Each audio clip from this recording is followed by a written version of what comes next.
আমার আল্লাহ বলছেন লাইলাতুল কদরি খায়রুম মিন আলফি শাহর।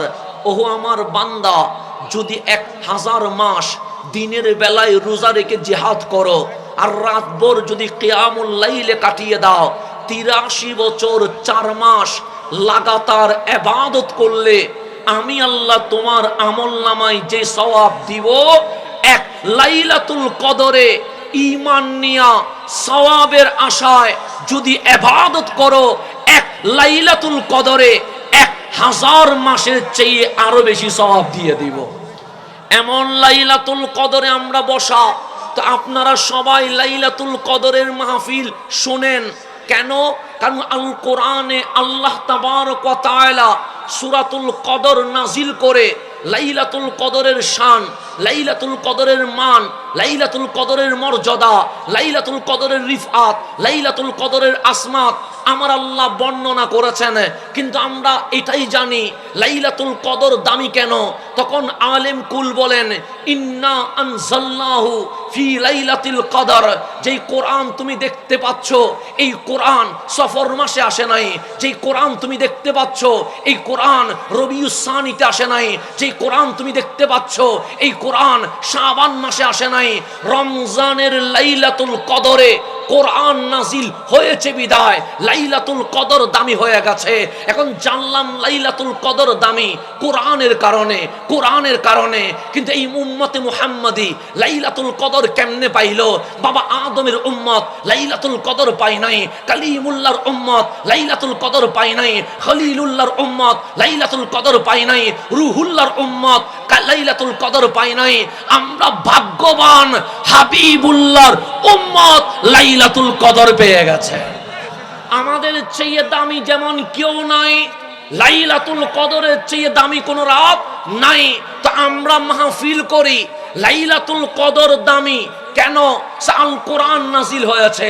লাইলাতুল কদর দামি কেন? লাউহে মাহফুজের কোরআন এই জমিনে চলে এসেছে, কিন্তু আমরা শুনি না লাইলাতুল কদর কেমনে পাইলাম।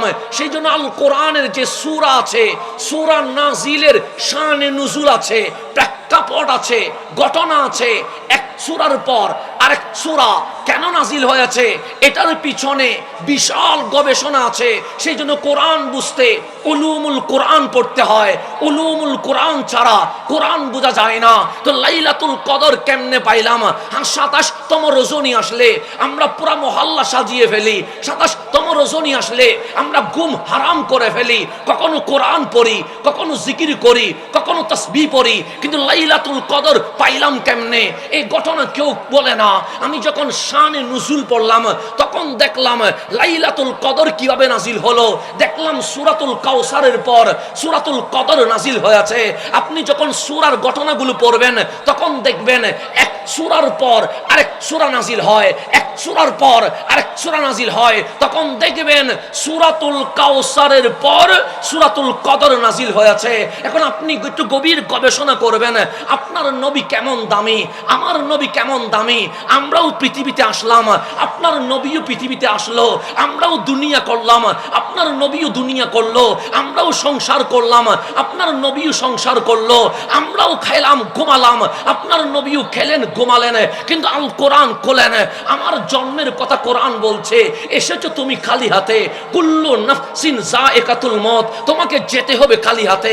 হাসানের জন্ম খালি হাতে, হাসানের বাবার জন্ম খালি হাতে, হাসানের দাদার জন্ম খালি হাতে, হাসানের নানার জন্ম খালি হাতে, বাংলার উপদেষ্টার জন্ম খালি হাতে, বাংলার রাষ্ট্রপতির জন্ম খালি হাতে, প্রধানমন্ত্রীর জন্ম খালি হাতে, বিশ্বের ক্ষমতাধর শিল্পপতির জন্ম খালি হাতে। পৃথিবীতে এমন কেউ নাই যে বড় হাতে জন্ম নেই। রাষ্ট্রপতিও খালি হাতে, প্রধানমন্ত্রীও খালি হাতে, মন্ত্রীও খালি হাতে, এমপিও খালি হাতে, লিডারও খালি হাতে, কোটিপতিও খালি হাতে। কিন্তু আমার কোরআন বলছে এই জমিনে একজন আছে যিনি খালি হাতে আসে নাই। আমরা বললাম মাওলা উনিকে, আমি তো খালি হাতে। আল্লাহ বলেন হ্যাঁ। বাবা আদম তো খালি হাতে এসেছে। আল্লাহ বলে হ্যাঁ। কালিমুল্লাহ তো খালি হাতে এসেছে। আল্লাহ বলে হ্যাঁ। রুহুল্লাহ তো খালি হাতে এসেছে। আল্লাহ বলে হ্যাঁ। খলিলুল্লাহ তো খালি হাতে এসেছে। আল্লাহ বলে হ্যাঁ। তো এমন কে আছে যে ভরা হাতে এসেছে? আল্লাহ বলে কোরআন কল। আমরা কোরআন দেখলাম আমার মালিক বলে ওয়াল্লাযী জা বিসসিদকে, তোমার নবী রাহমাতুল লিল আলামিন জমিনে খালি হাতে আসে নাই। লৌহে মাহফুজের কোরআন যেটা কেউ আনতে পারে নাই, তোমার নবী লৌহে মাহফুজের কোরআন দুই হাত দিয়ে ধরে মা আমেনার ঘরে চলে এসেছে।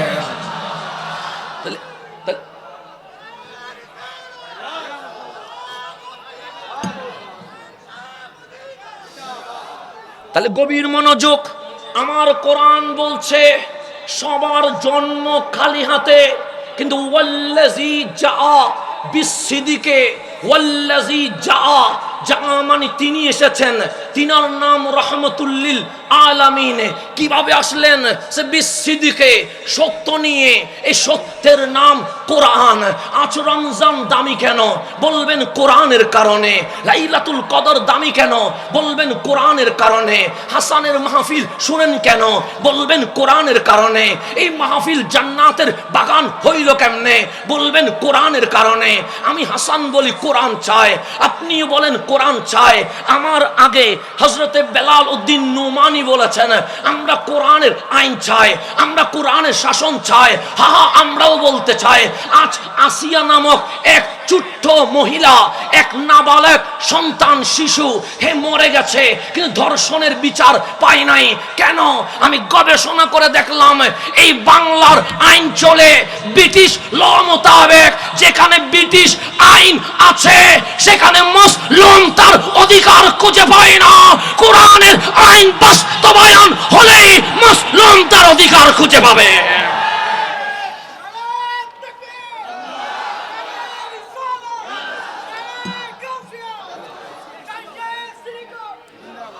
বাংলাদেশ চলে ব্রিটিশ লয়ে, ব্রিটিশ আইনে। যার কারণে জালেম হয়, মুসলিম জুলুমের শিকার হয়। আজ বাংলার স্বাধীনতার 54 বছর চলে গেছে, মুসলিম তার অধিকার খুঁজে পায় নাই, মুসলিম জুলুমের শিকার হয়ে মরে গেছে। কারণ কি? কারণ হচ্ছে বাংলার যে ল, এটা ব্রিটিশ ল। ব্রিটিশ ল এর ধারার ভেতরে জালেম ছাড় পেয়ে যায়, মুসলিম জুলুমের শিকার হয়। যেদিন এই সোনার বাংলায়, শাহজালালের বাংলায়, শাহপরানের বাংলায়, 360 বারে আউলিয়ার বাংলায় কোরআনী শাসন বাস্তবায়ন হলেই সিন্ডিকেট বন্ধ হয়ে যাবে। এই সিন্ডিকেট, ধর্ষণ, জেনা, মাদক, দুর্নীতি, অর্থপাচার, এই সবগুলোর পিছনে একটাই দায়ী, আমার আইন ঠিক নাই। আমাদের ব্রিটিশ ল এটা মুসলিমের অধিকার দেয় না, এটা জালেমকে দুর্নীতি করতে শেখায়। আর আমার কোরআন এটা বেলালকে কাবার উপর তুলে দিতে শেখায়। সেজন্য কোরআনের আইন আর ব্রিটিশ লর মধ্যে ভাগ আছে না? নাই, আছে। এখন আসেন গভীর মনোযোগ, আমি যেদিকে চলে যাচ্ছি সেদিকে চলে যায়। তাহলে আমি হাসান কোরআনের পিছনে, আপনি কোরআনের পিছনে, কোরআনের সাথে জুটলে দামি হয়ে যায়। সেজন্য আমার নবী বললেন, ওগো উম্মত কোরআন তেলাওয়াত করো।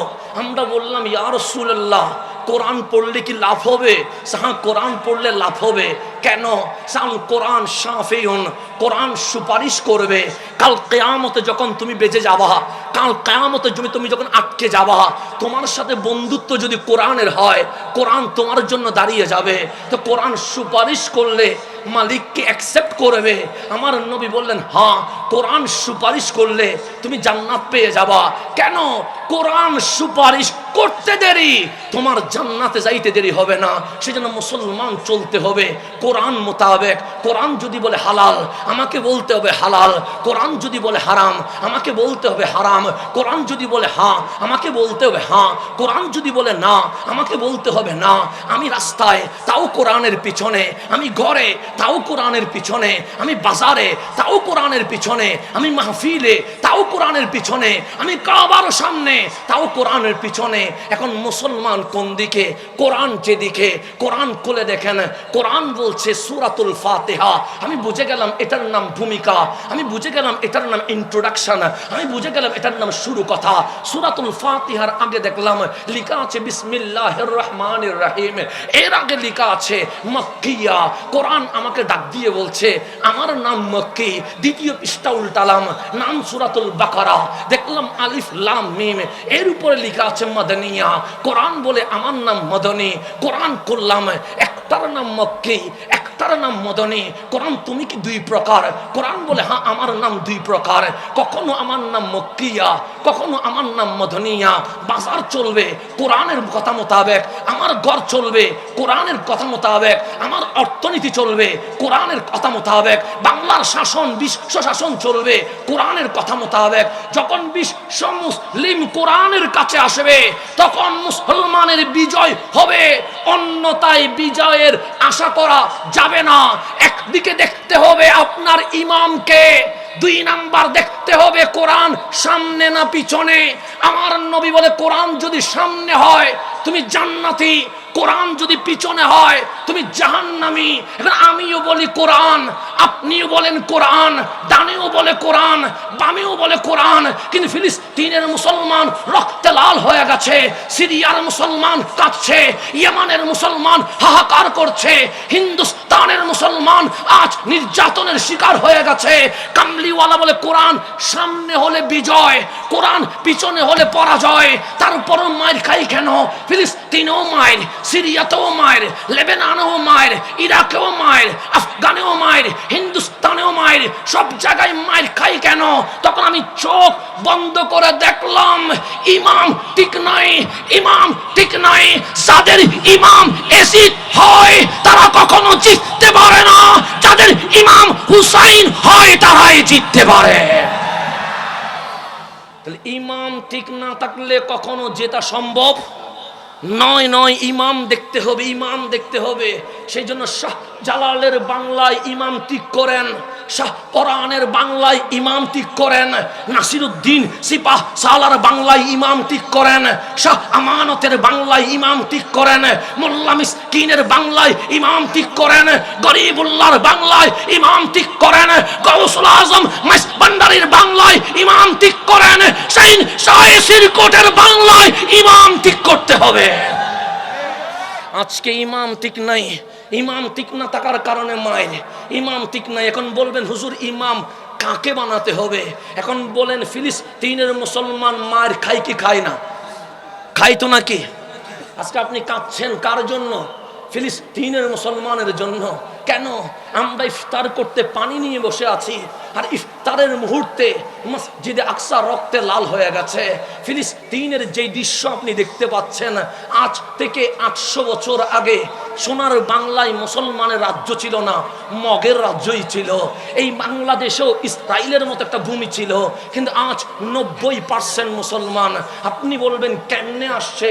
তখন দেখবেন একজনের নাম আসবে, নাম তার শাহ জালাল ইয়ামানি। তিনি এসেছেন। শাহ জালাল যখন বাংলায় এসেছেন 360 আউলিয়া নিয়ে এসেছেন। কিন্তু আপনারে যদি বলি মুসলিম সেনাপতির নাম কি, তখন আপনি বলবেন না শাহ পরান। শাহ পরান শাহ জালালের আপন বাগিনা, কিন্তু বাগিনারে সেনাপতি বানাই নাই। 360 আউলিয়ার মাঝে অনেক আত্মীয় স্বজন ছিল, কিন্তু শাহ জালাল সেনাপতি বানাই নাই। কারে সেনাপতি বানাইছে? নাম তার নাসিরুদ্দিন সিপাহ সালাহ। ওনারা বললেন তুমি সেনাপতি। এখন আপনি জিজ্ঞেস করেন এই শাহ জালাল আপনার বাগিনা কি শাহ পরান ছিল না? শাহ জালাল বলবে হ্যাঁ শাহ পরান ছিল। তো সেনাপতি বানান নাই কেন? ওনারে সেনাপতি বানাবো না। 360 আউলিয়ার মাঝে আপনার রক্তের বন্ধনে অনেক আত্মীয় স্বজন কি ছিল না? শাহ জালাল বলবে হ্যাঁ ছিল, কিন্তু সেনাপতি বানাবো না। আমরা বললাম নাসিরুদ্দিন সিপাহ সালাহ এমন কি আছে ওনার মাঝে যাকে আপনি সেনাপতি বানিয়ে দিয়েছেন? শাহ জালাল ডাক দিয়ে বলে 360 আউলিয়ার মাঝে একজন নবী বংশের ফুল আওলাদ রাসূল আছে, নাম তার নাসিরুদ্দিন সিপাহ সালাহ। আমি শাহ জালাল নাসিরুদ্দিন সিপাহ সালাহকে ইমাম বানায়া, সেনাপতি বানায়া বিশ্ব মুসলিমকে মেসেজ দিলাম, নাসিরউদ্দিন সিপাহ সালার রক্তে কামলিওয়ালা নবীর রক্ত বহমান আছে। শুয়ে আছে নাসিরউদ্দিন, বসে আছে নাসিরউদ্দিন, দাঁড়িয়ে আছে নাসিরউদ্দিন সোনার বাংলায়, কিন্তু কানেকশন সোনার মদিনায়। শাহ জালাল বলে তোমার ইমামের সম্পর্ক যদি সোনার মদিনার কানেকশন ডাইরেক্ট হয় তাহলেই জিততে পারে। সেজন্য নাসিরউদ্দিন সিপাহ সালাহ সেনাপতি হইতে দেরি, মগের রাজ্য মুসলমানের রাজ্য হয়ে গেছে। শাহ জালাল সোনার বাংলার এই মেসেজের মাধ্যমে বিশ্ববাসীকে জানিয়ে দিয়েছে, ইমাম যদি নবীওয়ালা হয় মুসলমান জিতে, আর ইমাম যদি এজিদওয়ালা হয় মুসলমান মার খায়। তা আপনার ইমাম এজিদওয়ালা না নবীওয়ালা একটু দেখার দরকার আছে না নাই? যেই দলেই করেন আমার কোনো আপত্তি নাই, আপনার দলের ইমামটা কোন পক্ষে দেখেন, এজিদওয়ালা না নবীওয়ালা। যদি এজিদওয়ালা ইমাম হয় লক্ষ মানুষ হবে, কোটি মানুষ হবে, কিন্তু জিততে পারবেন না। আর যদি ইমামটা নবীওয়ালা হয় ৭২ জন থাকলেও মুসলমানের বিজয়ের পতাকা উঠে যাবে, এতে কোনো সন্দেহ। এখন ফিলিস্তিন কি সারা জীবন মার খাবে? না না না। ফিলিস্তিন কি হারিয়ে যাবে? না না। মসজিদ আকসা কি ধ্বংস হয়ে যাবে? না। আপনার কামলিওয়ালা রাসূল বলেছেন উম্মত ফিলিস্তিনের মুসলমান মার খাবে। এটা হাদিসে নববীতে আছে, কিতাবুল ফিতান উল্টান, সেখানে আমার নবী সব বলে গেছে। মসজিদ আকসা রক্তে লাল হবে, ইয়ামান মার খাবে, সিরিয়া মার খাবে, ইরাক মার খাবে, আফগান মার খাবে, হিন্দুস্তান মার খাবে। সময় আসছে আমরাও মার খাবো। আমার নবী বলেছেন, নবী গো আমরা কি শুধু মার খাইতে থাকবো? কামলিওয়ালা বলে এমন মার খাবা তোমরা মার খাইতে খাইতে তোমাদের পিঠ আর দেওয়ালের সাথে লেগে যাবে, তখন কোনো উপায় থাকবে না। বাংলাদেশেও মুসলমান মার খাচ্ছে, হিন্দুস্তানেও মুসলমান মার খাচ্ছে, ফিলিস্তিনেও মুসলমান মার খাচ্ছে, সমগ্র বিশ্বে মুসলমান মার খাবে। চীনেও খাবে, আমেরিকায়ও খাবে, অস্ট্রেলিয়াও খাবে, সব জায়গায় মার খাবে। এখন আপনার নবীরে জিজ্ঞেস করেন, নবী গো সারা জিন্দেগিকে মার খাবো? আমার রাসূল বলেন মার খাইতে খাইতে যখন দেওয়ালের সাথে তোমাদের পিঠ লেগে যাবে, আমি নবী ভবিষ্যৎবাণী করে গেলাম ফিলিস্তিন জিতবে, মসজিদে আকসা তোমাদের আওতাধীন চলে আসবে। আমার নবী বলে গেছে। সুতরাং ফিলিস্তিন আমরা হারাবো না, ফিলিস্তিন আমাদের থাকবে, মসজিদ আকসা আমাদের থাকবে। তখন আমরা জিজ্ঞেস করলাম, নবী গো এখন তো দেখি ফিলিস্তিন মার খায়, কই কেউ তো প্রতিবাদ করে না। সৌদি আরব প্রতিবাদ করে না, কাতার প্রতিবাদ করে না, কুয়েত প্রতিবাদ করে না, আবুধাবি প্রতিবাদ করে না, কোন আরব রাষ্ট্র মুসলমানের পক্ষে কথা বলে না। আমার রাসূল বলে লাগবে না প্রতিবাদ, লাগবে না ক্ষেপণাস্ত্র, লাগবে না বোমা, লাগবে না কোনো ক্ষমতাধর রাষ্ট্রের সাপোর্ট। তো কেমনে কেমনে জিতবো? আমার রাসূল বললেন, ফাতেমা রে আমি নবী মদিনার হুজরায় বসে কিয়ামত পর্যন্ত দেখতে পাচ্ছি। বলে আমার কথা নয়, হাদিসের কথা বলছি। আমার রাসূল বললেন, ওগো আমার ফাতেমা আমি বসে আছি হুজরায়, আমি কিয়ামত পর্যন্ত দেখতে পাচ্ছি। ফাতেমা তোমার মাঝে কি আছে জানো? আম্মা জান ফাতেমা বলে কি আছে? শুধু হাসান আছে তা নয়, শুধু হুসাইন আছে তা নয়, শুধু জৈনুল আবেদিন আছে তা নয়, শুধু ইমাম বাকের আছে তা নয়, শুধু জাফর সাদেক আছে তা নয়, শুধু আব্দুল কাদের জিলানী আছে তা নয়, শুধু মাইনুদ্দিন আজমিরি আছে তা নয়, শুধু শাহিন শাহ সিরকুট সৈয়দ আহমদ শাহ সিরকুটি আছে তা নয়, গাউসুল জামান সৈয়দি সনদি হুজুর আল্লামা তৈয়ব শাহওয়াজি আছে তা নয়, গাউসুল আজম আহমদুল্লাহ মাইসবান্ডারি আছে তা নয়। তো কি আছে? আমি নবী দেখতে পাচ্ছি আখেরি জামানায় একজন ইমাম আসবে, ইউকল আল মাহাদি, তারে মানুষ মাহাদি বলবে। ওই মাহাদি যখন আমি নবীর উম্মতের ইমাম হয়ে যাবে, এক দিনে সারা বিশ্বে ইসলামী খেলাফত কায়েম হয়ে যাবে। আমার রাসূল বলতেন ইউকল আল মাহাদি, ওনার নাম মাহাদি বলবে মানুষ। যেমন আমার নাম হাসান আজহারি নয়, আমার নাম শুধু হাসান, কিন্তু আমার নামের পিছনে একটা আজহারি লাগাই দিয়েছেন। কেন? সে আজহারে পড়েছেন সেই জন্য। এটা আমার মাও রাখে নাই, এটা আমার বাবাও রাখে নাই, এটা আমার পরিবার রাখে নাই, এটা লকব হয়ে গেছে। ঠিক ইমাম মাহাদিকে ইউকল আল মাহাদি, ওনার মানুষ মাহাদি বলবে, কিন্তু এটা ওনার আসল নাম নয়। নবী গো ওনার নাম কি? ইসমুহু কা ইসমি, ওনার নাম আমার নামে, নাম ওনার মুহাম্মদ। ওনার মায়ের নাম আমার মায়ের নামে, মায়ের নাম আমেনা। ওনার বাবার নাম আমার বাবার নামে, নাম ওনার বাবার আব্দুল্লাহ। আমার রসুল বললেন ওনার নাম হবে মুহাম্মদ, ওনার মায়ের নাম হবে আমেনা, ওনার বাবার নাম হবে আব্দুল্লাহ। উনি মদিনা থেকে চলে আসবে মক্কায়, খানায়ে কাবার সামনে বসবে। উনি চাইবে গোপন হইতে, কিন্তু আল্লাহ ওনাকে প্রকাশ করে দিবে। ওই খানায়ে কাবার সামনে 313 জন বায়াত হবে। এই 313 জন নিয়ে উনি ফিলিস্তিন অভিমুখে রওনা হবে। প্রতিমধ্যে ঈসা রুহুল্লাহ নেমে আসবে। ঠিক যখন মাহাদি আর ঈসা রুহুল্লাহর বাহিনী সামনে যাবে, মুসলমান জিতে যাবে। এখন মাহাদি কার ছেলে হবে? আমার বংশে আসবে? না না না। আমার দাদার বংশে আসবে? না না না। আমার মেহমানের বংশে আসবে? না না না। আমার রসুল বলছে ফাতেমা, আমি দেখতে পাচ্ছি আল মাহাদিউ মিন ইতরাথি মিন ওয়ালাদি ফাতেমা। মাহাদি নবী পরিবারের বংশধর, ফাতেমার আওলাদ। বাবার দিক থেকে হুসাইনি, মায়ের দিক থেকে হাসানি, সর্বশেষ আওলাদ রাসূল এই জমিনে যখন আসবে, বিশ্ব মুসলিম যখন এজিদ নয় আওলাদ রাসূলকে ইমাম মানবে, সেই দিন ইসলামী খেলাফত কায়েম হয়ে যাবে। আওলাদ রাসূল কি হইতে হবে? ইমাম হইতে হবে। ইমাম হবে আওলাদ রাসূল। আর বাংলাদেশে আপনি আওলাদ রাসূল বললে হাসেন, তামাশা করেন, টিটকারি করেন। আর আমার রসুল বলছে আল মাহাদি মিন ইতরাতি, মাহাদি আমার পরিবারের, মিন ওয়ালাদি ফাতেমা, আমার ফাতেমার আওলাদ। অনেকেই বলে আবার আওলাদ রসুল এগুলা কি? এগুলা তো কিছুই নাই। আর আমার নবী বলছে তোমরা যখন মাইর খাবা, তোমাদের পিঠ যখন দেওয়ালে লেগে যাবে, যেই ইমাম এসে এই জমিনে ইসলামের বিজয় আনবে, উনি ইমাম মাহাদি। উনি কারো বংশধর নয়, উনি নবীর বংশধর। তাহলে আওলাদের রাসূল মানা লাগবে কি লাগবে না? লাগবে। আমি এখানে একটা ছোট্ট ঘটনা বলে ফেলি, গভীর মনোযোগ দিবেন। মাহফিল চলছে, এখন আমরা মসজিদে নামাজ পড়ি কি পড়ি না? পড়ি তো।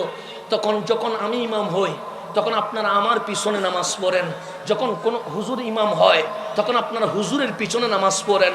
এখন বুকে হাত দিয়ে বলেন, আজকে যদি ঈসা আলাইহিস সালাম চতুর্থ আসমান থেকে চলে আসে, আমরা কি আর কারো পিছনে নামাজ পড়ব?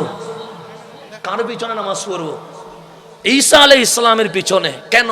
উনি একজন নবী, উনি একজন রসুল। উনি বাবা ছাড়া আল্লাহর কুদরত রুহুল্লাহ হইয়া মা মারিয়ামের মাধ্যমে জমিনে চলে এসেছেন। শুধু উনি রসুল নয়, উনি রুহুল্লাহ, যার কথা কোরআনের পৃষ্ঠায় পৃষ্ঠায় আছে। উনি দামি না অদামি? বেশি না কম? আপনি সহি হাদিস উল্টান। আমার রসুল বললেন উনি চতুর্থ আসমান থেকে নামবে, তখন ওয়াক্তুস সালাহ, নামাজের সময় চলবে। নামাজের সময় যখন হবে, আজান হয়ে যাবে, সুন্নত আদায় হয়ে যাবে। সুন্নত যখন হয়ে যাবে, একামত হয়ে যাবে। এখন ইমাম তো লাগবে। দুইজন আছে, একজনের নাম ইমাম মাহাদি, আরেকজনের নাম ঈসা রুহুল্লাহ। এখন নামাজ পড়াবে কে? কামলিওয়ালা বলে ইমাম মাহাদি বলবে, আই ঈসা, আপনি একজন নবী, আপনি একজন রসুল, আপনার উপর আসমানি কিতাব ইনজিল নাজিল হয়েছে, আপনি বাবা ছাড়া মায়ের মাধ্যমে জমিন এসেছেন রুহুল্লাহ, ইমামতি আপনি করান। তখন ঈসা রুহুল্লাহ বলবে, আই ইমাম মাহাদি, আমারে কি বলছেন? সে নবী বলছি, রসুল বলছি। ঈসা রুহুল্লাহ বলবে, নবী বলিয়েন না, রসুল বলিয়েন না। সে কেন? সে নবী হওয়া গর্বের বিষয় না, রসুল হওয়া গর্বের বিষয় না। গর্বের বিষয় হচ্ছে ঈসা নবীও না, রসুলও না, কামলিওয়ালার উম্মত হয়ে জমিনে এসেছে। আজকে আপনি নবীর পক্ষে কথা বলতে পারেন না। আজকে আপনি ইয়া রাসূলুল্লাহ বলতে ভয় পান। আজকে আপনি ইয়া নবী সালাম আলাইকা বলতে ভয় পান। আর ঈসা রুহুল্লাহ বলছে, আরে নবী ছিলাম, রসুল ছিলাম, পরিচয় এটা নয়। পরিচয় হচ্ছে ঈসা ইমামুল মুরসালিনের উম্মত হয়ে চলে এসেছে।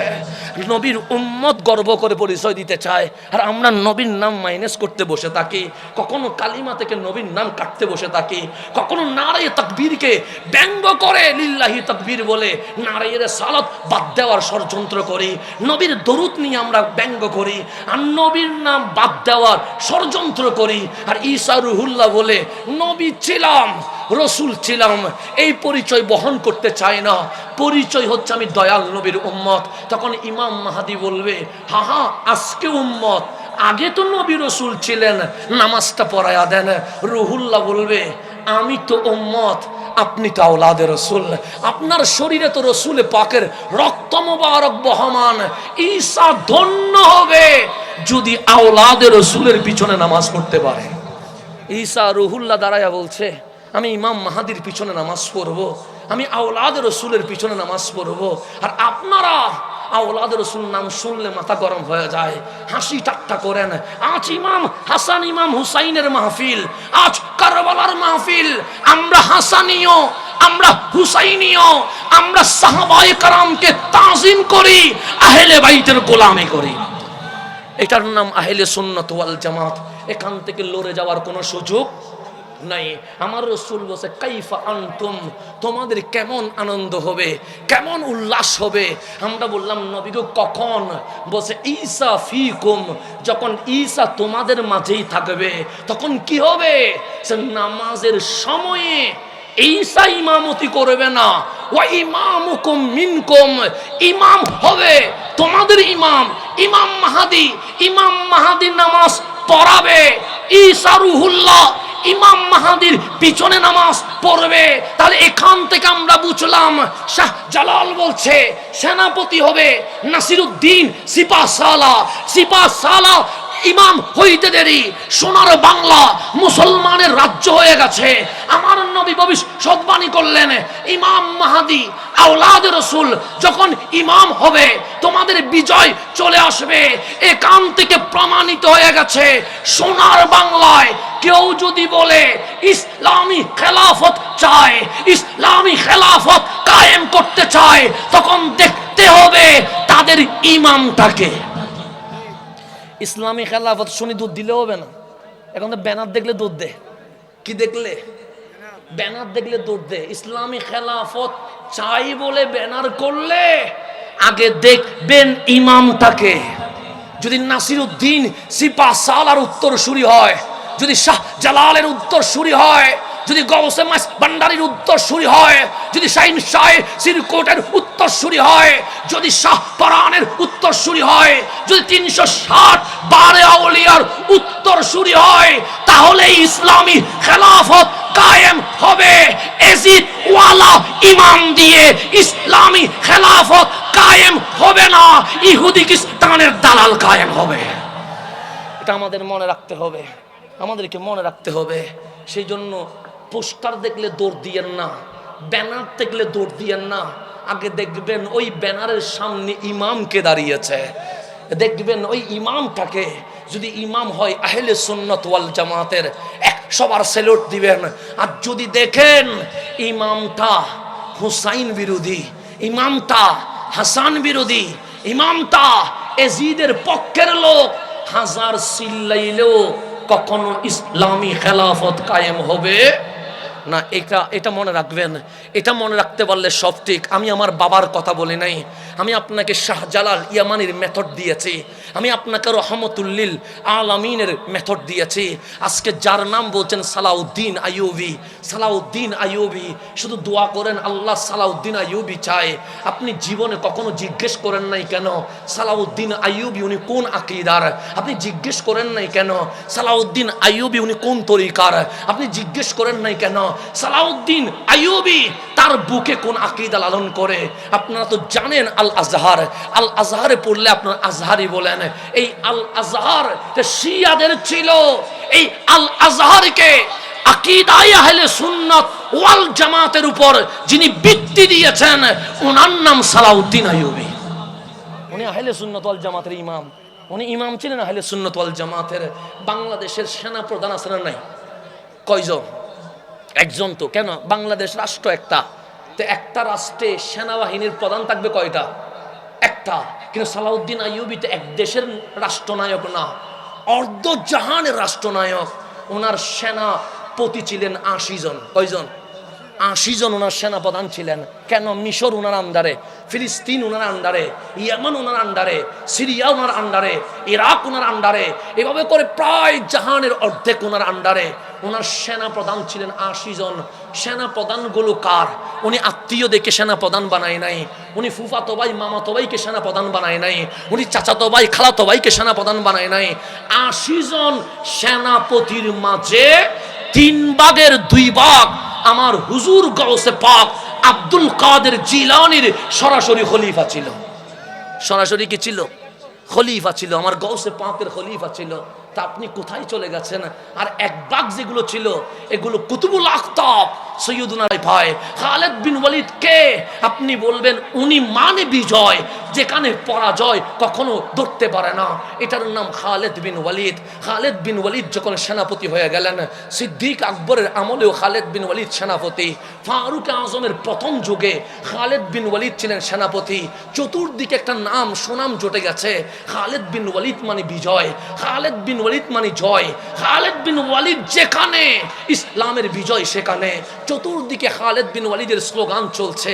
আমার স্লোগান দিলে আমি খুশি হয়ে যাই, আপনার স্লোগান দিলে আপনি খুশি হয়ে যান, কিন্তু ইসলামের খলিফাদের দিকে তাকান, আমার নবীর সাহাবীদের দিকে তাকান। খালেদ বিন ওয়ালিদ যখন শুনলেন চতুর্দিকে আকাশে বাতাসে ওনার স্লোগান চলছে, উনি যুদ্ধের মাঠের মাঝখানে চলে এসেছে, ডাক দিলেন, ইয়া আইয়ুহাল মুজাহিদুন, হে ইসলামী মুজাহিদরা আমার পাশে এসো। সব যোদ্ধারা চলে আসছে, যেখানে তাবিউ আছে, যেখানে সাহাবিও আছে। সবার সামনে খালেদ বিন ওয়ালিদ বললেন, আপনারা কি আমার স্লোগান দিয়েছেন? হ্যাঁ হ্যাঁ দিয়েছি। খালেদ বিন ওয়ালিদ বললেন, লিমাজা, কেন দিয়েছেন? সবাই বললেন, কেন দিব না? আপনি তরবারি নিয়ে নামলে ইসলামের বিজয় হয়ে যায়, আপনি হুঙ্কার দিলে মুশরিক তরতর করে কাঁপে, আপনি যুদ্ধের ময়দানে নামলে কালিমার পতাকা পথ করে উঠে যায়। তখন খালেদ বিন ওয়ালিদের চোখ দিয়ে পানি বের হয়ে গেছে, ডাক দিয়ে বললেন, ওহে ইসলামী যোদ্ধাগণ, আপনারা কি মনে করেছেন আমার তরবারি ইসলামকে বিজয় দিয়েছে? সবাই বললেন, তাই তো মনে করেছি। আপনারা কি মনে করেছেন আমার চোখ রাঙ্গানো ইসলামের বিজয় দিয়েছে? সবাই বললেন, তাই তো মনে করেছি। আপনারা কি মনে করেছেন আমার হুঙ্কার ইসলামের বিজয় দিয়েছে? সবাই বললেন, হ্যাঁ তাই তো মনে করেছি। খালেদ বিন ওয়ালিদ ডাক দিয়ে বললেন, আমার তরবারি ইসলামের বিজয় দেয় নাই, আমার হুঙ্কার ইসলামের বিজয় দেয় নাই, আমার চোখ রাঙ্গানো ইসলামের বিজয় দেয় নাই, যুদ্ধের ময়দানে আমার জিহাদ করা ইসলামের বিজয় দেয় নাই। তাহলে সবাই বললেন, কিসে ইসলামের বিজয় দিয়েছে? কিসে ইসলামের বিজয় দিয়েছে? খালেদ বিন ওয়ালিদ নিজের পাগড়ি মোবারক খুলে ফেললেন, কুলে একটা চুল মোবারক বের করলেন, ডাক দিয়ে বললেন, এটা কি? চুল। চুল নয়, চুল মোবারক। সে কেন? সেই চুলটা খালেদ বিন ওয়ালিদের নয়, এই চুলটা রহমতুল্লিল আলামিনের। যেদিন আমি দয়াল নবীর চুল মোবারক পাগড়ির ভেতরে তাবাররুকান দিয়ে দিয়েছি, সেদিন থেকে আজ পর্যন্ত খালেদ বিন ওয়ালিদ পরাজয় বরণ করে নাই, ইসলাম জিতে গেছে। তা আজ কেউ সোনার বাংলায় কেউ যদি ইসলাম বিজয় করতে চায়, সবচেয়ে কুম্বিদের সামনে গিয়ে নবীর কদম ধরে যেদিন লব্বাইক ইয়া রাসূলুল্লাহর স্লোগান হবে, খোদার কসম বিশ্বে ইসলামী খেলাফত কায়েম হয়ে যাবে।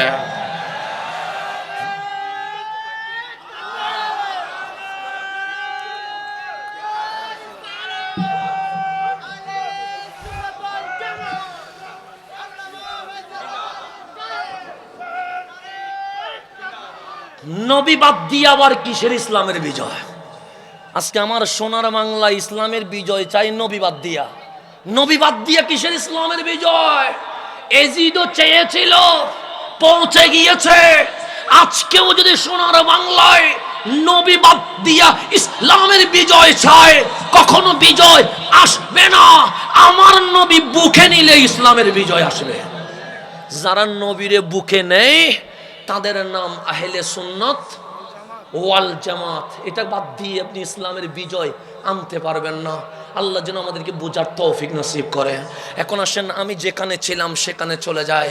লাইলাতুল কদর কেমনে আসলো? আমরা জানি লাইলাতুল কদর কেন দামি, কিন্তু কেমনে আসলো এটা আমরা জানি না। আপনার নবী রহমতুল্লিল আলামিন চলে এসেছে। আপনার নবী উম্মতের জন্য কাঁদে। আপনার নবী কখনো সিজদায় উম্মতি উম্মতি বলে চিল্লায়। আপনার নবী কখনো তাহাজ্জুদের নামাজে রব্বি হাবলি উম্মতি বলে কাঁদে। আপনার নবী যখন মক্কায় তায়েফের জমিনে, তখনও আপনার নবী কাঁদে। আপনার নবী যখন খানায়ে কাবার সামনে সিজদায় উটের ভুঁড়ি তুলে দিয়েছে, তখনও আপনার নবী কাঁদে। আপনার নবী যখন রাস্তায়, তখন অনেকেই নবীরে পাগল পাগল বলছে, তখনও আপনার নবী কাঁদে। আপনার নবী যখন ঘরে আপনার নবীরে 3-4 দিন তালা বন্ধ করে দিয়েছে, তখনও আপনার নবী কাঁদে। আপনার নবীরে যখন মক্কা থেকে বের করে দিয়েছে, তখনও আপনার নবী কাঁদে। আপনার নবী যখন বদরে, তখনও আপনার নবী কাঁদে।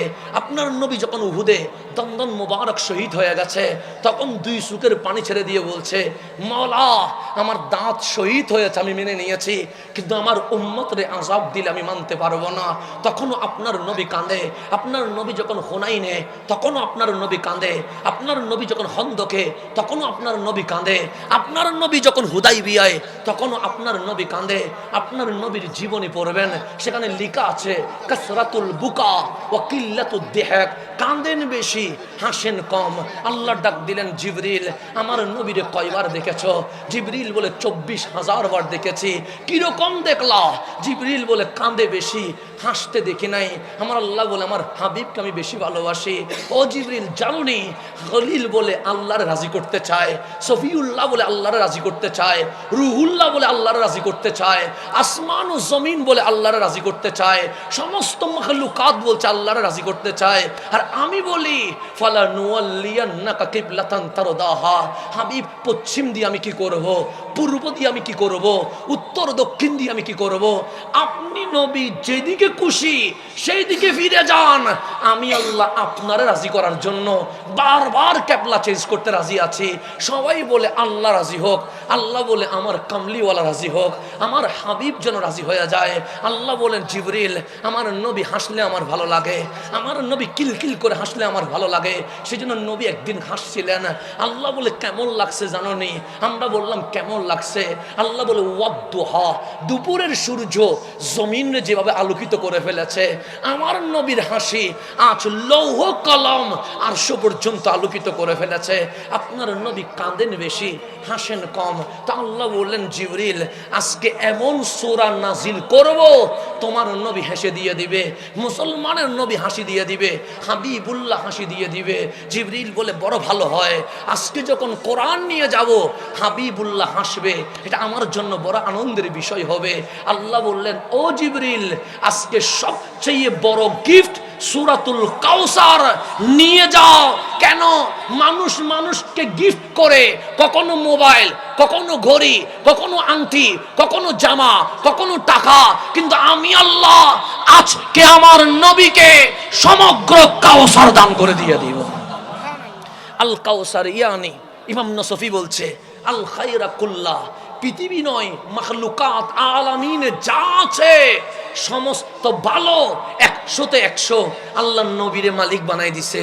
সেজন্য আমার নবী বলে আনা কাসিমুন ওয়াল্লাহু ইউতি, আমি নবী বন্টনকারী, দেওয়ার মালিক আল্লাহ, কিন্তু চাইতে হবে নবীর কাছে।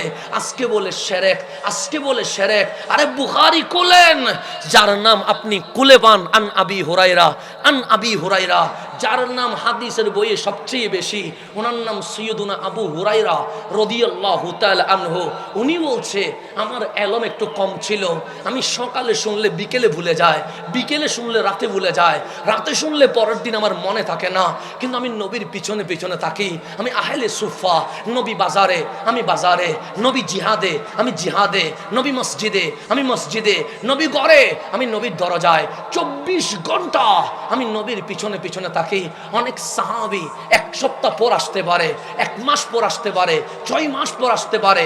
প্রবাসী চাইলে তো প্রতিদিন আসতে পারে না। তো যখন সাহাবীদের কোনো কিছু জিজ্ঞাসা করার দরকার পড়ে, তখন নবীর কাছে যায় না, যদি বেয়াদবি হয়ে যায়। কারণ আদবের নাম সুন্নিয়ত, আদবের নাম সাহাবিয়ত, আদবের নাম আহলে বাইত। যেখানে আদব নাই সেখানে ইসলাম কখনো থাকতে পারে না। সেই জন্য আদবের নাম আহলে সুন্নাত ওয়াল জামাত। সাহাবীরা চলে আসে আবু হুরায়রার কাছে, ডাক দিয়ে বললেন, আবু হুরায়রা, তুমি তো সব সময় নবীর পাশেই থাকো, এই মাসালাটা নবী কি বলেছে, এই জিনিসটার ব্যাপারে নবী কি বলেছে, এই বিষয়ে রাসূলের হাদিস কি? আবু হুরায়রা বলে, আনা নাসিতু, আমি তো ভুলে গেছি। সকালে শুনলে বিকেলে বলি, বিকেলে শুনলে রাতে বলি, রাতে শুনলে তারপরের দিন ভুলে যায়। তখন সাহাবায়ে কারাম বলছে, আবু হুরায়রা, তুমি নবীর পিছনে পিছনে ঘুরো কিন্তু কিছুই তো মনে রাখতে পারো না, তো নবীর পিছে থেকে লাভ কি? সরে যাও। একজন জ্ঞানী সাহাবী নবীর পিছনে থাকবে, যিনি যা শোনে তা মনে রাখতে পারে। সৈয়দুনা আবু হুরায়রা বলে, দুনিয়া দিয়ে দিতে পারবো, পৃথিবী দিয়ে দিতে পারবো, কিন্তু নবী তো দিতে পারবো না। আবু হুরায়রার চেহারা মলিন হয়ে গেছে, চোখের মধ্যে পানি জমে গেছে। মসজিদে নববীর কোনায় বসে আছে। আমার নবী ঢুকলেন মসজিদে নববীতে, দেখলেন আবু হুরায়রা কাঁদছে। কামলিওয়ালা ডাক দিলেন, ইয়া আবু হুরায়রা, হে আমার আবু হুরায়রা, খিদা লেগেছে? আবু হুরায়রা বলে, না। ব্যথা পেয়েছো? আবু হুরায়রা বলে, না। কেউ কষ্ট দিয়েছে? আবু হুরায়রা বলে, না। আমার কামলিওয়ালা বলে, কাঁদো কেন? আমার পাশে এসো। সৈয়দুনা আবু হুরায়রা দৌড়াইয়া চলে আসলেন, ডাক দিয়ে বললেন, মন খারাপ? আবু হুরায়রা বলেন, হ্যাঁ। সে কেন? আপনার সাহাবায়ে কারাম আমাকে বিভিন্ন বিষয়ে জিজ্ঞেস করে, আমি ভুলে যাই, উত্তর দিতে পারি না। আজকে আমাকে বলেছে আমি যেন সরে যাই। একজন জ্ঞানী সাহাবী যেন আপনার কদমের পাশে চলে আসে। আমার কামলিওয়ালা বলে, আবু হুরায়রার কি লাগবে? আবু হুরায়রা বলে, টাকা লাগবে না, গাড়ি লাগবে না, বাড়ি লাগবে না, দুনিয়া লাগবে না, নবীর কদমে থাকার জন্য এলম লাগবে। নবীরে আমার এলম দেন। বুখারীর হাদিস, আমার কথা না, বুখারীর হাদিস। নবী গো আমার এলম দেন। আবু হুরায়রা সাহাবী রাসূল রাদিয়াল্লাহু তাআলা আন, উনি এলম খুঁজেন নবীর কাছে। তো আমার নবীর তো বলা দরকার, আবু হুরায়রা তুমি শিরক করছো কেন? আল্লাহর কাছে চাও। এ কথা বলে নাই। আমার নবী বললেন, আবু হুরায়রা, আনা কাসিমুন ওয়াল্লাহু ইউতি, আমি বন্টনকারী, দেওয়ার মালিক আল্লাহ। ঠিক জায়গায় এসেছো।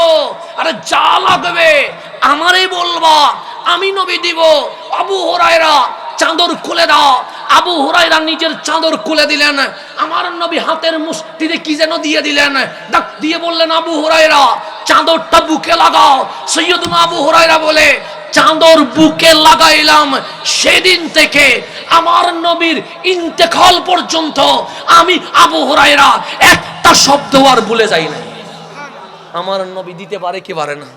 পারে। বুখারী বলছে, বুখারী কি শিরিকের কথা বলবে? বুখারী কি বেদাতের কথা বলবে? তো সেই জন্য এটার নাম হচ্ছে ইন্না আতাইনা কাল কাউসার। হাবিব আমি আপনার কাউসার দিয়ে দিয়েছি। ইমাম নাসফি বলে, আল খাইরা কুল্লাহ, আমার মালিকের ভান্ডারের মধ্যে যত ভালো আছে 100-এ 100, 100-তে 100% মালিকানা আল্লাহ রহমতুল্লিল আলামিনকে দিয়ে দিয়েছে। আপনি আমারে টাকা দিলে আমি খুশি হয়ে যাই, আপনি আমার আইফোন দিলে আমি খুশি হয়ে যাই, আপনি আমারে বাংলো দিলে আমি খুশি হয়ে যাই, আপনি আমার গাড়ি দিলে আমি খুশি হয়ে যাই, কিন্তু আমার নবীর চোখে কোনো হাসির চিহ্ন নাই। আমার নবীর চেহারা লাল হয়ে গেছে। আগে যা কাঁদতেন এখন তার চেয়ে বেশি কান্না করছে। জিবরিল ডাক দিলেন, মাওলা তোমার নবী নাকি আজকে হাসবে, কিন্তু সর্বশ্রেষ্ঠ গিফট সূরাতুল কাউসার তুমি দিয়ে দিলা, তোমার নবী তো হাসে না, কাঁদে। তখন আল্লাহ ডাক দিলেন, হাবিব আমি কাউসার কিন্তু আদম সফিউল্লাহরে দেই নাই। হাবিব বলে জানি আমি কিন্তু কাউসার মুসা কালিমুল্লাহরে দেই নাই। হাবিব বলে জানি আমি কিন্তু কাউসার ইব্রাহিম খলিলুল্লাহকে দেই নাই। হাবিব বলে জানি আমি কিন্তু কাউসার ঈসা রুহুল্লাহরে দেই নাই। হাবিব বলে জানি যেই গিফট আগেও কাউরে দেই নাই, ভবিষ্যতেও কাউরে দিব না, সেই কাউসার আপনারে দিয়ে দিয়েছে। হাবিব খুশি হন নাই? হাবিব বলে বড় খুশি হয়েছে। আল্লাহ বলে, খুশি হইলে কি মানুষ কাঁদে? আপনি কাঁদছেন কেন? তখন হাবিব বলে, মাওলা আমারে তো কাউসার দিলা হাসার জন্য, কিন্তু আমি হাসতে পারি নাই। আল্লাহ বলে, কেন? তখন হাবিবুল্লাহ বলছে, মাওলা আমারে কাউসার দিলা, আমার উম্মত রেখে দিলা। দেখেন, আপনি আমারে দিলেন আমি চলে যাবো কেন? আমি তো আমারটা পেয়ে গেছে। আপনি আমার যখন গড়ি দিবেন আমি বলছি আলহামদুলিল্লাহ।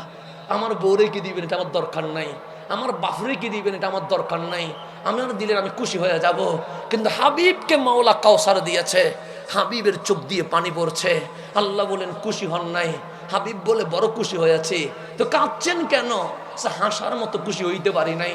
কেন?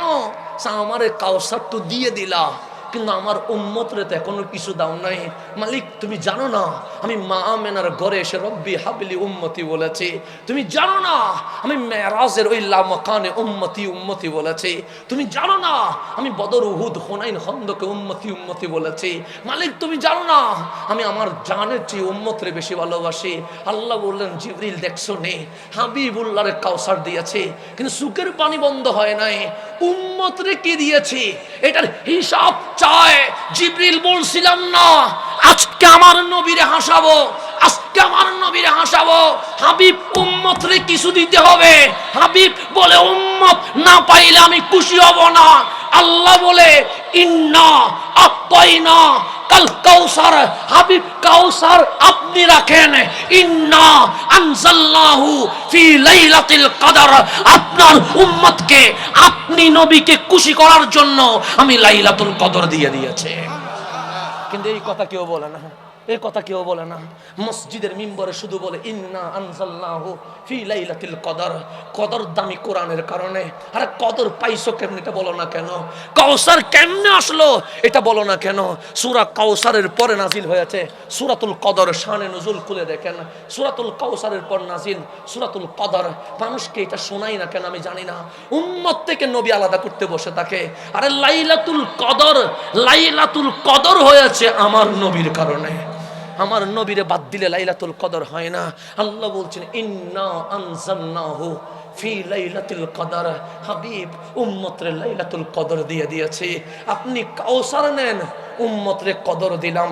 এমন কদর দিছি একটা রাত ঈমানের সাথে ইবাদত করবে, 83 বছর 4 মাস লাগাতার ইবাদত করলে যে সওয়াব দিতাম এক লাইলাতুল কদরে তার চেয়ে বেশি সওয়াব দিয়ে কাল হাসরের ময়দানে আপনার উম্মতকে সকল নবী রাসূলের উম্মতের আগে জান্নাতে নিয়ে যাব। এটা আমার নবীর সদকায়। আপনি নবী বাদ দিতে বসে আছেন। আমি হাসান নবীর কথা বলি বিদায় অনেকে আমার গালাগালি করে, আমি হাসান ইয়া রাসূলুল্লাহর কথা বলি বিদায় আমার প্রতি অনেকের বিদ্বেষ রয়ে যায়। নবী বাদ দিলে তো লাইলাতুল কদর নাই, নবী বাদ দিলে তো কোরআন নাই, নবী বাদ দিলে তো নামাজ নাই, নবী বাদ দিলে তো ইসলামই নাই। আরে কোরআন যে কোরআন, এটার দলিলের নাম রহমাতুল লিল আলামিন। লাইলাতুল কদর পাইছেন কার কারণে? আমার নবীর কারণে। কেন? নবী কাউসার পাইয়া হাসে নাই। যখন আল্লাহ বলছেন ইন্না আনজালনাহু ফি লাইলাতুল কদর, তখন আপনার নবী এমন ভাবে হাসলেন। আল্লাহ বললেন ওয়াদুহা, আজকেই সফল। কেন? সে দুপুরের সূর্য জমিনরে আলোকিত করে দিয়েছে। আমার নবীর হাসি আজ লৌহ কলম আরশ পর্যন্ত আলোকিত করে দিয়েছে।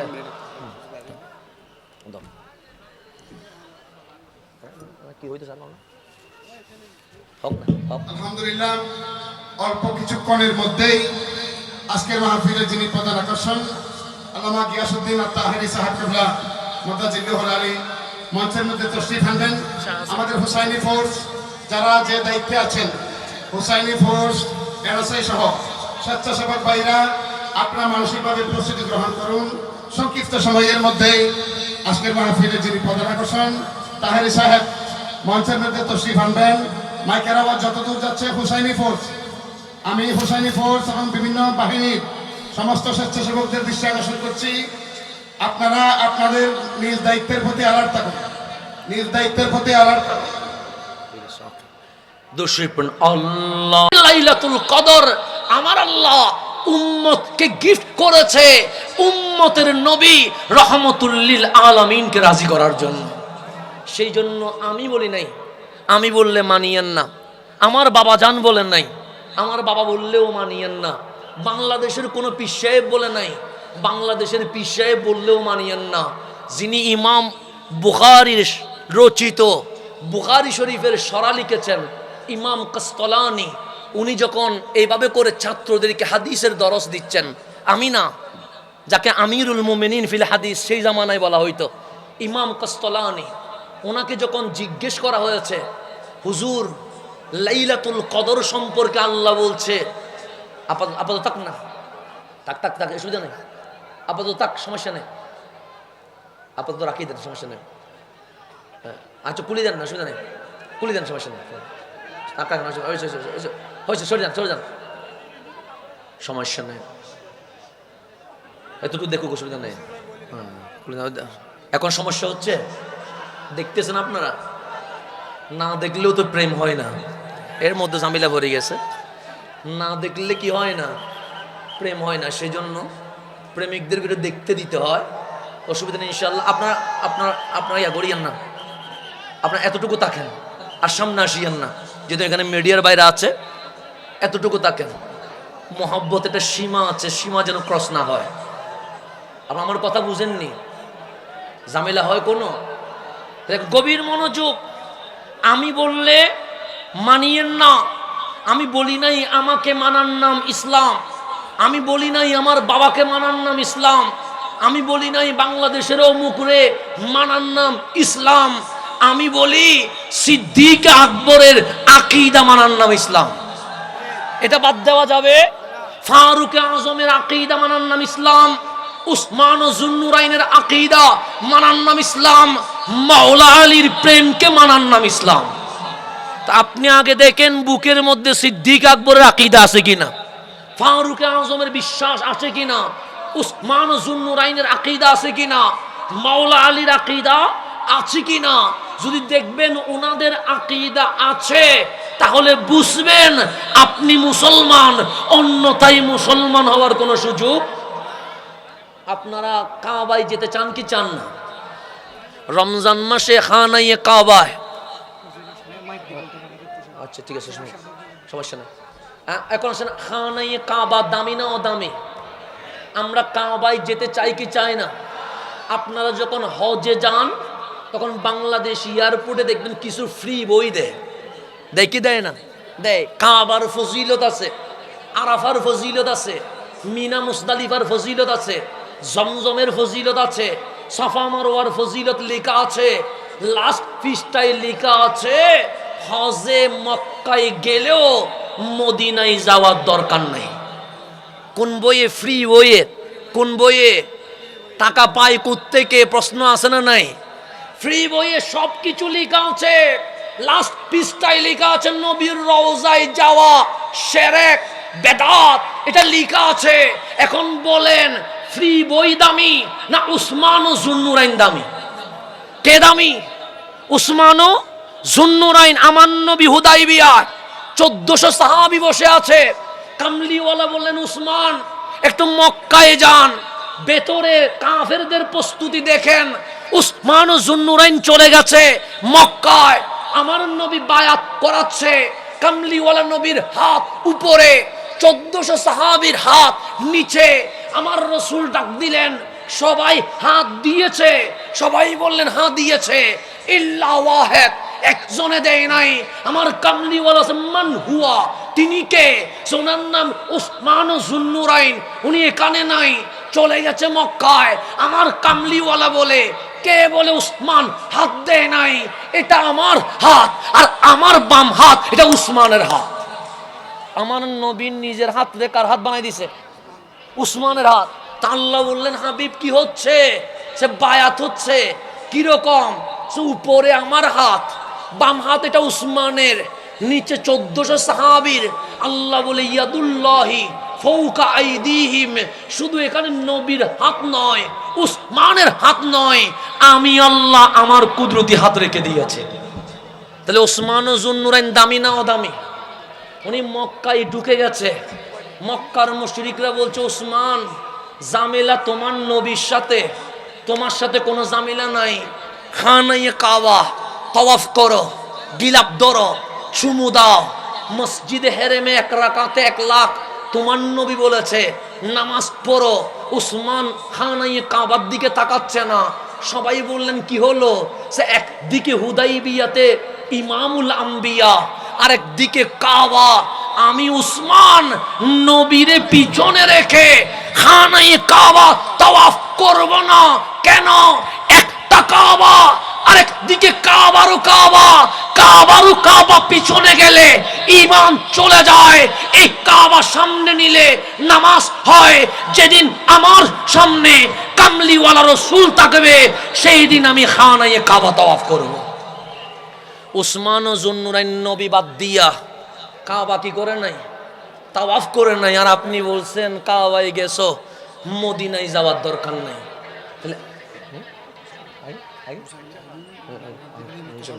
তাহলে খানায়ে কাবা একদিকে কামলিওয়ালা, আর একদিকে উসমান ও জুন্নুরাইন বলছে কাবা পরে দেখবো, আগে রহমতুল্লিল আলামিনকে দেখবো। কেন? এটা কাবা হলে এটা কাবারও কাবা।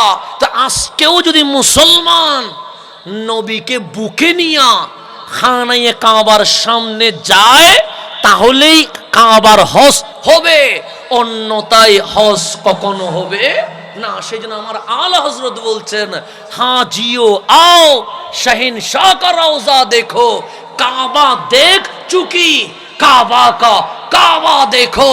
হাজি কাবা তো দেখলা, হজ করলা, কিন্তু হজ কবুল হইছে কিনা জানো না। যদি চাও হজ কবুল হোক তাহলে কাবারও কাবা, কামলিওয়ালার কদমে চলে আসো।